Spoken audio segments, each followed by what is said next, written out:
truly believe that God and the love for self can go hand in hand. Today I'm talking about the topic of how a problematic family affects you.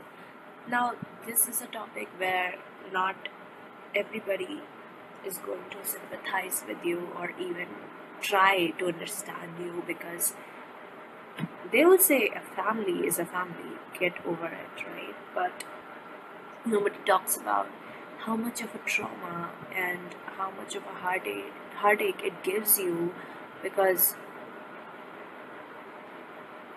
a family in its essence is all you have in this world when you first come here, before you make even any connection or even learn to make any connection.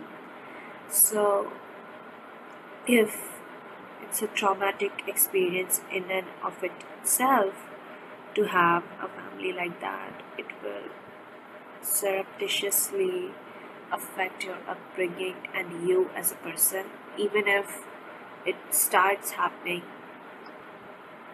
after a point in your life. Let's say it happens to a teenager, like it did to me. Like my parents were not, let's say I was not this much affected, at least when I was a kid, by them, as much as I started noticing the toxic patterns after my spiritual awakening.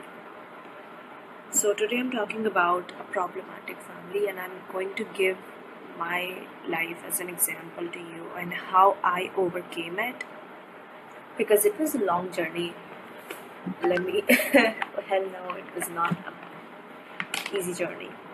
So let's say uh, your family is toxic and problematic. What are you gonna do? Most of the time, people are too financially dependent on such families as they are growing up, that the toxic people are all they you can hold on to. I mean, you're financially dependent on them in a world like this. How are you going to get away? Because if you, let's say you run away, right? What is gonna become of you? If you truly love yourself and if you truly think of yourself rather than just of the misery that you're facing, you will understand that running away is not a solution, because in the end you will have to face the mistreatment of unfamiliar and stranger people than those toxic familiar people. Now, it might not hurt that much for some people because they are strangers, but on the internal level, if you are already hurting and now the strangers are also hurting, even if you have ran away, it's as difficult as it was. It's not really a proper solution, then, is it? So we try to make up our minds that we are not going to run away. Emotional self. We are not going to run away from our miseries, rather we are going to make it work and make it okay. Now let me tell you how to make it okay. I will be talking about timeline shifting in this video because I'm getting a message to do that, but let's start with the basics. Okay, not everybody understands timeline shifting that easily, and this video is going to make no sense if you don't understand anything, right?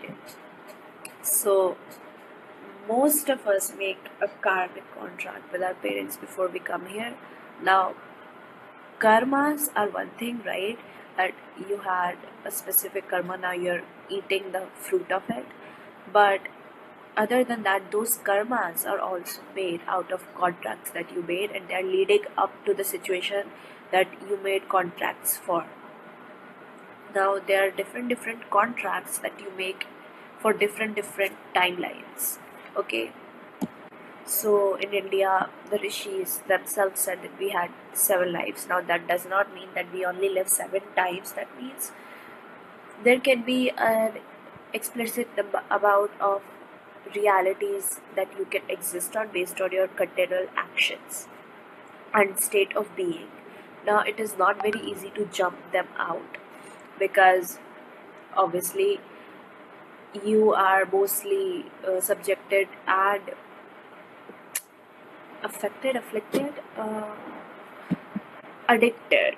Yeah, you are mostly addicted to the same way of living, and it's very difficult to change that inner earth of yours into a very extremely different one when you're in that much amount of pain and you're breaking down.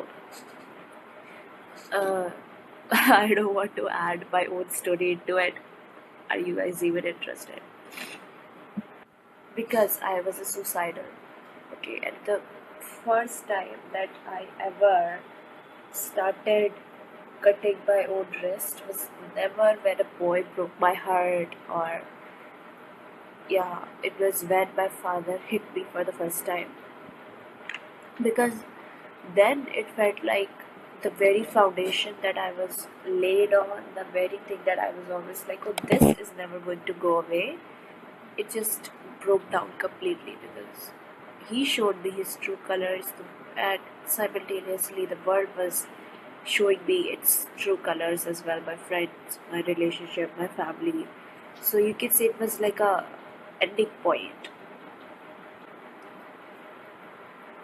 So like all sorts of thoughts started gushing through my mind when he first hit me, and they were very depressive. Like, is this how a person actually loves? Because this is the person who gave up his whole life onto me, and this is how his love is. But like, can you understand? I don't even want to put it into words.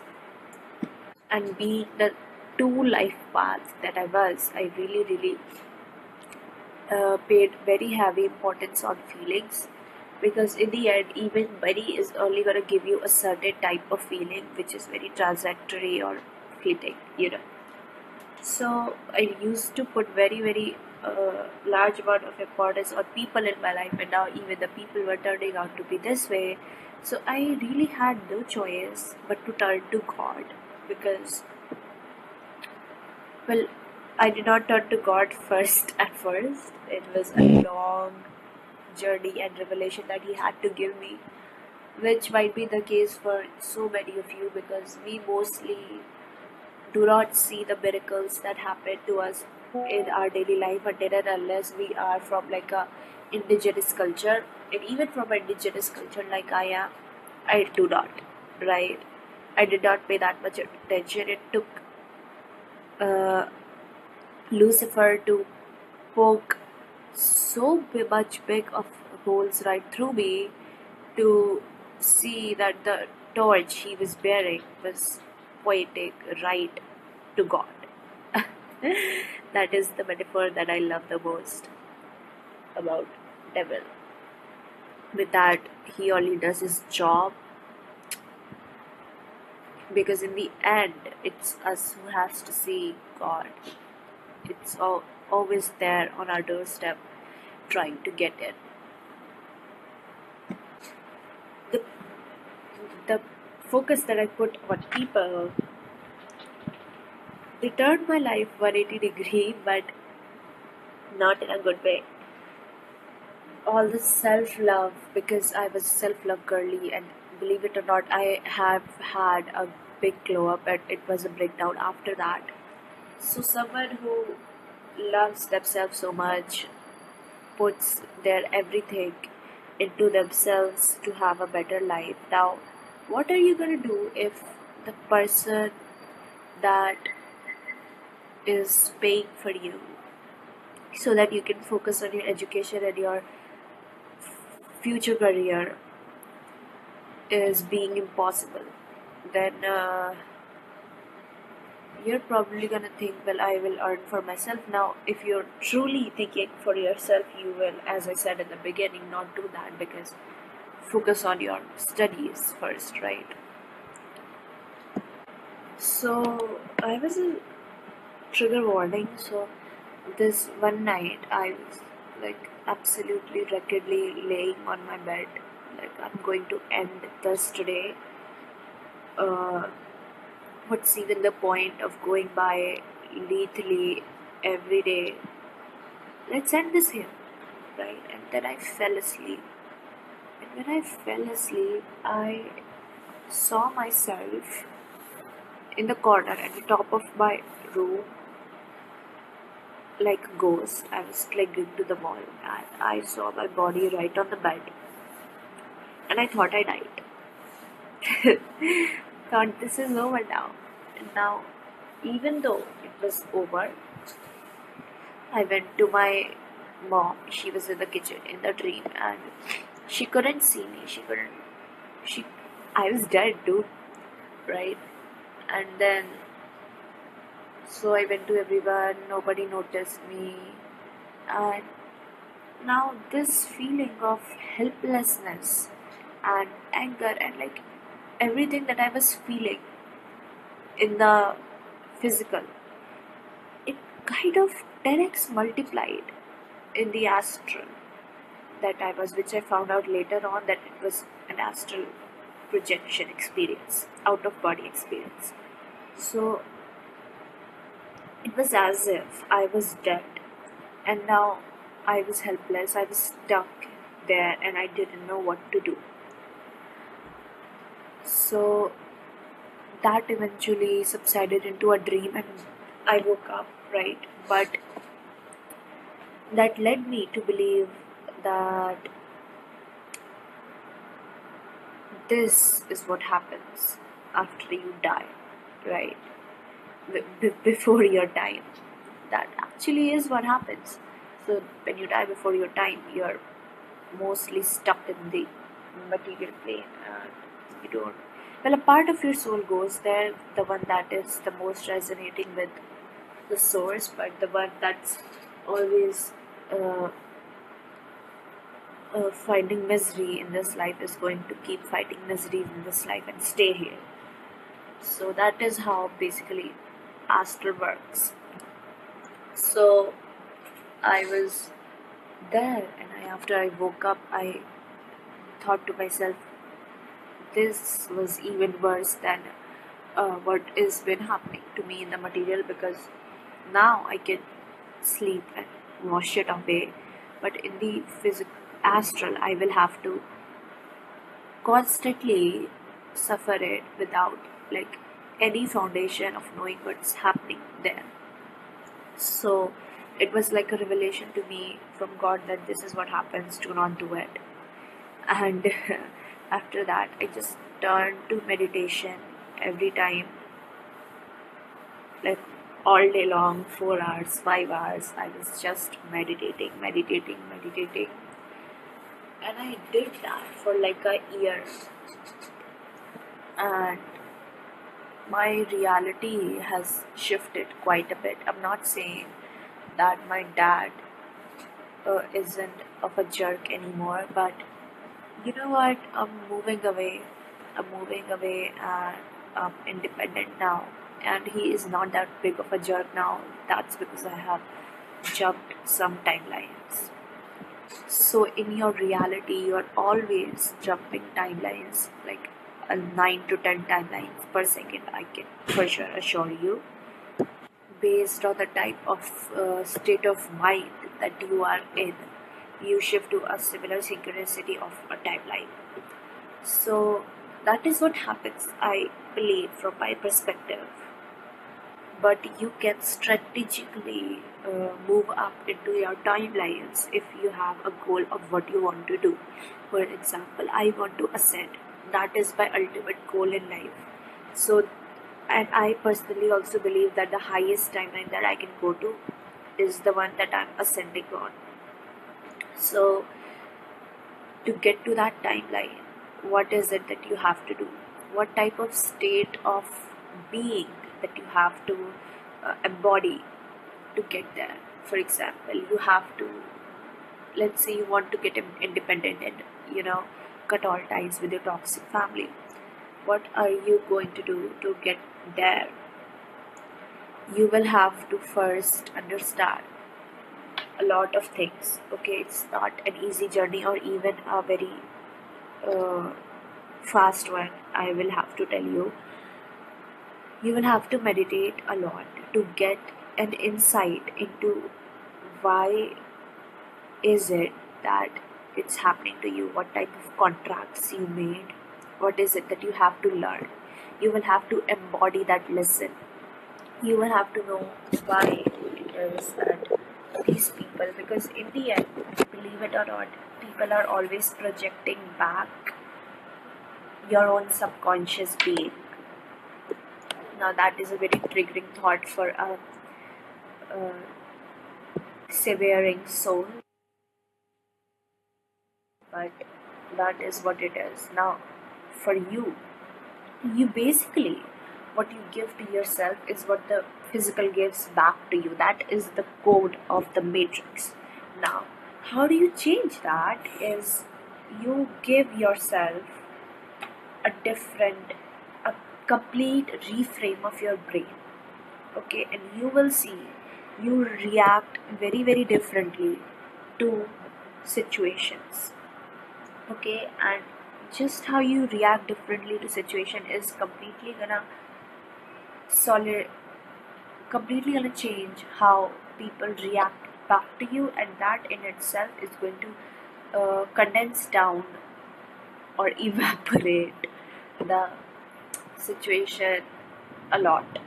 And after so and so process, you will even be able to get out of it. I can guarantee you that. For that, you will have to first understand why is it that it is happening to you. What is it that the state of being that you are, that you have to change? Because unconditional love, okay, a lot of people's chakras are really, really imbalanced. You watch a few tarot readings, okay, get help, go to a therapist. If you don't have money for that, do meditation is the, I can help you, okay, I can help you on this channel. That is what this channel is for. But I can only give you an insight, and you will have to go through that rabbit hole on yourself. I can show you where the rabbit hole is only. Okay. And so, most of the time, you know that yourself, you just have to accept it, that yes, this is what is wrong with me. If I change this, let's see what happens. Okay, but the biggest thing that you need on this journey is faith. If you don't have faith, I don't know, man. At least have faith in yourself. Even though you hate yourself, have faith that you are going somewhere, okay? Have faith in the existence, have faith in yourself, have faith in God, have faith in something. That is only, वही आपकी नैया पार लगाएगा, is what we say in Hindi. Okay. That is only going to give you an insight. After years of meditating, now do I understand the essence and manifestation of timelines. You will understand. I understand that. Maybe you will understand that in a fast sense, because past life karmas and stuff. But at least you will have to get into it, and through this, working on yourself is the only way that you're going to get out of this situation, because other people will only help you if you help yourself. God will only help you if you help yourself. Now, this is not to say that God does not help you, but you will not see His help until and unless you are listening, and that is helping yourself in listening. Okay, I will keep that here. Meditate on it. That is the only advice I can give you on this. Just keep a focus, or don't even look for answers. Okay, in your meditation, don't be like, why is it happening to me, why is it happening to me? Just listen. Just listen to the state of being, what is happening in your brain. Try to be the bigger person, and try to make sense of it all. Okay, just focus. Or if you really want to escape, okay, you don't want to feel it all because it's too much, I totally understand. Keep your focus on a white light while you meditate for some days. Every time there's a gush in your family, go into that mode. Okay, after some time you on your own will understand. Okay, that was what happened to me. So I'm not going to say sit with your emotions because it's a very triggering thought, because you have been with your emotion your whole life and it's not working, your life is not working. I completely understand. Try to go into that escapism mode for once, but in the end you will only understand that it's all about living in the present with God by your side. So it's like, it's not escapism at all, it's actually living in the present that you're doing. Yes, so I will end that here right now. I hope this helped, even if this helped even a bit. I'm so thankful to God that it gave me the strength to make this. Thank you guys.